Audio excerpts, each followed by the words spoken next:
कौन रोक पाएगा राहुल और विपक्ष की हार? तय हो गई 2024 में भी मोदी सरकार। 5 सबूत 5 बयान जिसने लिख दिया मोदी की सत्ता होगी, मोदी के हाथ में होगा कमान। मोदी ने चली ऐसी चाल, रातों रात इंडिया अलायंस में मच गई भगदड़, पड़ गई फूट, टूट गया राहुल गांधी का सपना। 28 दल मिलकर भी मोदी का कुछ नहीं बिगाड़ पाए। यूपी से बिहार तक इंडिया अलायंस की हार की कहानी ऐसे लिखी गई। खुद अमित शाह ने संभाली थी कमान तो वोटर्स ने मिलकर कर दिया काम तमाम।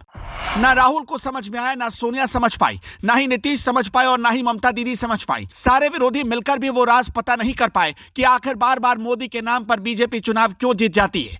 आज हम आपको 5 ऐसे सबूत बताएंगे जिन्हें देखकर आप भी कहेंगे 2024 में भी मोदी की जीत पक्की हो गई है। मोदी ने ना तो एक भी रैली की, ना ही किसी विशाल जनसभा में गए। फिर ये कौन है जिसने लिख डाली मोदी की जीत की कहानी? मोदी को देश क्यों वोट करता है और क्यों दो लोकसभा चुनाव में भी मोदी के विजय रथ को कोई रोक नहीं पाया? अब से ठीक 5 महीने बाद लोकसभा चुनाव की तारीखों का ऐलान होगा, लेकिन चुनावी मौसम में भी अपनी हार के लिए खुद ही गड्ढा खोदने वाले सबसे बड़े चेहरे बन गए हैं नीतीश कुमार। हाल ही में बिहार विधानसभा के भीतर मुख्यमंत्री नीतीश कुमार ने पॉपुलेशन कंट्रोल के मुद्दे पर स्त्री पुरुष यौन संबंधों का ऐसा किस्सा सुनाया कि लगा कि मस्तराम की कहानी कोई पढ़ रहा हो। नीतीश ने अगले ही दिन बयान पर सदन में माफी भी मांग ली, वापस भी ले लिया, लेकिन उनके इस बयान पर हंगामा खड़ा हो गया।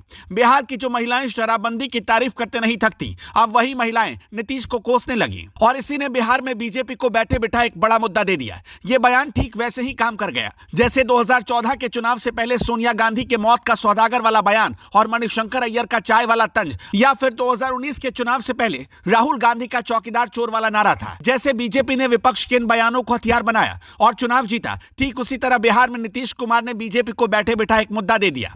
नंबर 2, तमिलनाडु सरकार के मंत्री और इंडिया गठबंधन में शामिल डीएमके के नेता उदयनिधि स्टालिन ने एक कार्यक्रम के दौरान कहा, हमें मच्छर, डेंगू बुखार, मलेरिया, कोरोना वायरस इत्यादि का विरोध नहीं करना चाहिए, हमें इससे बचाव करना चाहिए। सनातन धर्म भी ऐसा ही है, हमें इसका विरोध नहीं करना है बल्कि इसे जड़ से खत्म करना है और अपना बचाव करना है। डीएमके के ही एक और सीनियर नेता ए राजा तो उदयनिधि से 4 कदम आगे निकल गए और सनातन की तुलना एचआईवी वायरस और कोढ़ से कर दी। सनातन को न सिर्फ भारत बल्कि पूरी दुनिया के लिए खतरा बताने का हास्यास्पद दावा कर दिया। बात यही खत्म नहीं हुई। खुद कांग्रेस के राष्ट्रीय अध्यक्ष मल्लिकार्जुन खड़गे के बेटे और कर्नाटक सरकार में मंत्री प्रियांक खड़गे भी पीछे नहीं रहे। उदयनिधि स्टालिन के बयान का समर्थन करते हुए प्रियांक खड़गे ने कहा, कोई भी धर्म जो समानता को बढ़ावा नहीं देता है, जो मानव गरिमा सुनिश्चित नहीं करता है, वो एक बीमारी की तरह ही है। इससे पहले समाजवादी पार्टी और बिहार में आरजेडी के बीच हिंदू धर्म के पवित्र ग्रंथ रामचरितमानस को अपमानित करने की प्रतियोगिता शुरू हो गई।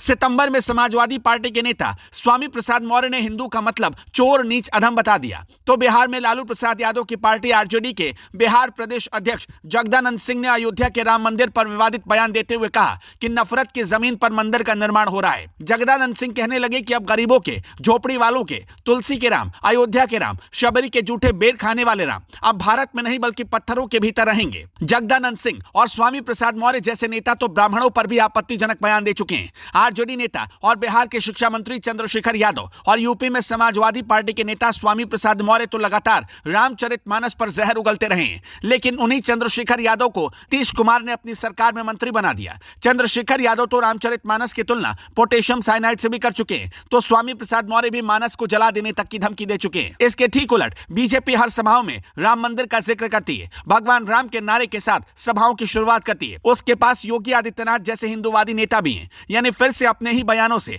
अपना घर जलाने पर मोदी विरोधी तुले हुए हैं। अब आप खुद हमें कमेंट सेक्शन में बताइए, क्या ये लोग मिलकर कभी मोदी को हरा पाएंगे?